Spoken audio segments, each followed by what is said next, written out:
السلام علیکم۔ آخر حضرت علی نے دوسری فاطمہ سے نکاح کیوں کیا؟ حزام بن خالد اپنے خاندان کے کچھ لوگوں کے ساتھ ایک سفر پر جا رہے تھے کہ ایک رات انہوں نے خواب میں دیکھا کہ ایک انتہائی خوبصورت سبز زبردست موتیوں سے بنے ایک تخت پر بیٹھے ہیں۔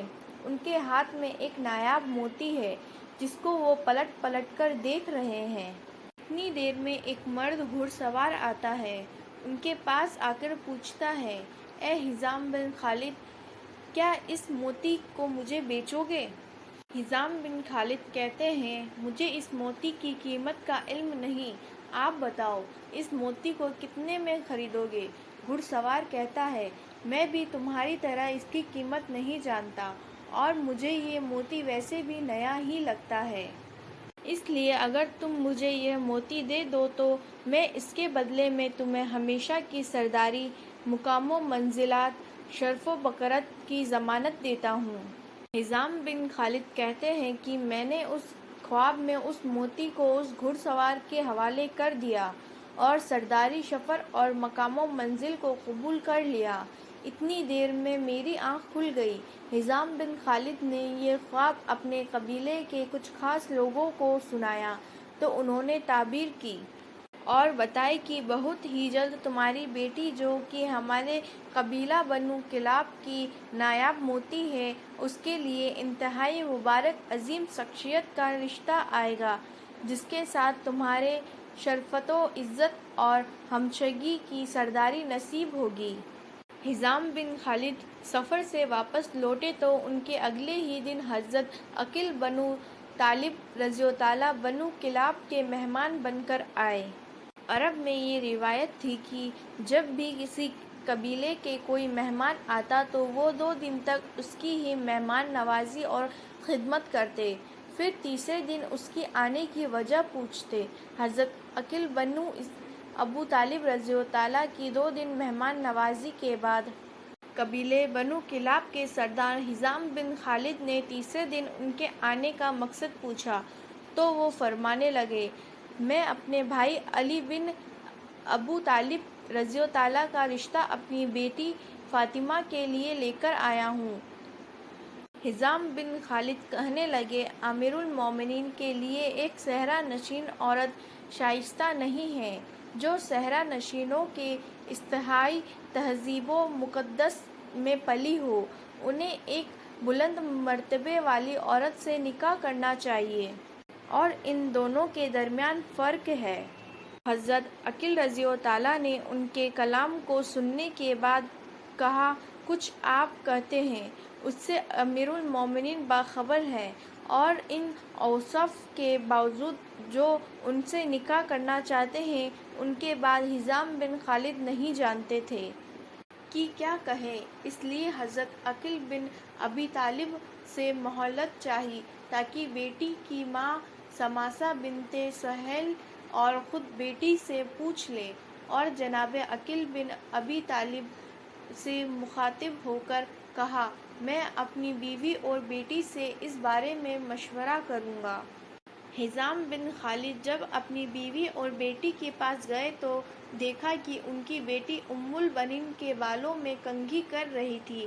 حزام بن خالد کمرے میں داخل ہو گئے اور ان سے حضرت علی رضی اللہ عنہ کو قبول کرنے کے بارے میں سوال کیا اور کہا، کیا تم ہماری بیٹی کو امیر المومنین کے شریک حیات بنانے کے لائق جانتی ہو؟ جان لو، اس کا گھر مرکز علم و حکمت اور ادب کا گھر ہے۔ اگر تم اپنی بیٹی کو اس کے گھر میں خادمہ بنانے کے لائق جانتی ہو تو ہم اس رشتے کو قبول کر لیں، اور اگر اس کے لائق نہیں جانتی ہو تو انکار کر دیں۔ حضرت عقیل بن ابی طالب علم انصار کے ماہر تھے، اس لیے حضرت فاطمہ رضی اللہ عنہ کی وفات کے بعد جب حضرت علی رضی اللہ عنہ کے محسوس کیا کہ بچوں کی دیکھ بھال اور گھرداری سنبھالنے کے لیے ایک عورت کی ضرورت ہے تو آپ نے اپنے بھائی حضرت عقیل بن ابی طالب رضی اللہ عنہ کو فرمایا، میرے لیے کسی گاؤں عورت کا انتخاب کیجیے جو بہادر ہو اور دلیر مرد عربوں کی نسل سے ہو، تاکہ میں اس کے ساتھ شادی کروں اور وہ میرے لیے بہادر اور بیٹوں کو پیدا کرے۔ حضرت عقیل بن ابی طالب رضی اللہ عنہ کے متعاقب بنو کلاب قریش کے بعد عربوں کے سب سے مشہور قبیلہ تھا، جس کے مرد بہادر کے لیے مشہور تھے۔ اس لیے حضرت عقیل رضی اللہ عنہ نے بنو کلاب کے سردار ہشام بن خالد کی بیٹی فاطمہ کا انتخاب کیا، جو بہادر اور گھڑ سواری میں ماہر تھی۔ خیر، جب حضرت عقیل بن ابی طالب رضی اللہ عنہ نے ہشام بن خالد سے رشتہ مانگا اور ہشام بن خالد نے اپنی بیوی سے پوچھا کہ کیا ہماری بیٹی حضرت علی رضی اللہ عنہ کے لائق ہے، تو ان کی بیوی کہنے لگی کہ ہشام، خدا کی قسم، میں نے اپنی بیٹی فاطمہ کی تربیت بہتر انداز میں کی ہے اور یہ ہمارے قبیلے کی سب سے زیادہ نیک لڑکی ہے۔ بس آپ اسے علی بن ابی طالب رضی اللہ عنہ کے نکاح میں دے دیجیے۔ اور پھر سنت رسول حضور صلی اللہ علیہ وسلم کے مطابق نکاح پڑھایا گیا۔ نکاح کی تاریخ 23 ہجری لکھی ہے۔ نکاح کے فوراً بعد جب حضرت علی رضی اللہ عنہ فاطمہ بنت ہشام بن خالد کو لے کر گھر آئے تو فاطمہ بنت ہشام، جو شرافت کی پیکر تھی، کہنے لگی، میں اس وقت اندر داخل نہیں ہوں گی جب تک مجھے حضرت فاطمہ رضی اللہ عنہ کی بڑی بیٹی زینب اجازت نہ دے دے۔ حضرت حسنین کو ماں کی یاد ستانے لگی تو ان کی آنکھوں سے آنسو جھلک پڑے۔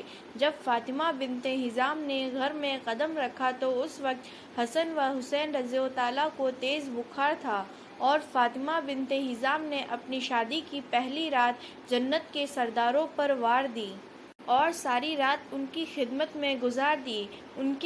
آپ کے منہ سے مسلسل یہی الفاظ نکل رہے تھے کہ میں فاطمہ نہیں بلکہ میں تو فاطمہ زہرا کی اولادوں کی کنیز ہوں۔ حضرت علی رضی اللہ عنہ جب بھی فاطمہ بنت ہشام کو آواز دیتے تو حضرت حسن و حسین رضی اللہ عنہ کو اپنی ماں کی یاد غمگین نہ کر دیتی، اس لیے فاطمہ بنت ہشام کہنے لگی کہ آپ مجھے کنیزہ فاطمہ کہہ کر پکاریں تاکہ بچوں کو اپنی والدہ کی یاد نہ ستائے۔ اللہ پاک نے حضرت علی رضی اللہ عنہ اور فاطمہ بنت ہشام کے بطن سے 4 بہادر بیٹے پیدا فرمائے، جن کے نام حضرت عباس، حضرت عبداللہ، حضرت جعفر اور حضرت عثمان تھے۔ انہی 4 بیٹوں کی وجہ سے حضرت فاطمہ بنت ہشام ام البنین کے لقب سے مشہور ہوئی۔ حضرت ام البنین نے اپنے یہ چاروں بیٹے حضرت حسین رضی اللہ عنہ پر کربلا میں وار دیے اور چاروں نے شہید کو رتبہ پایا۔ حضرت ام البنین نے اپنے شوہر حضرت علی رضی اللہ عنہ کی شہادت کے بعد جوان ہونے کے باوجود دوسری شادی نہیں کی۔ ان کے بعد وہ 20 سال سے زیادہ تک زندہ رہی۔ آپ کی تاریخ وفات کے بارے میں اختلاف ہے، لیکن مشہور یہی ہے کہ حضرت ام البنین کے 13 جمادی ثانی 64 ہجری کو وفات پائی۔ اللہ کریم ہمارے نبی کریم صلی اللہ علیہ وسلم اور ان کے پاک گھرانے کے بے پناہ محبت عطا فرمائے، آمین۔ السلام علیکم۔ اگر آپ کو یہ ویڈیو پسند آئی تو پلیز سبسکرائب کیجیے اور لائک کیجیے اور زیادہ سے زیادہ شیئر کیجیے۔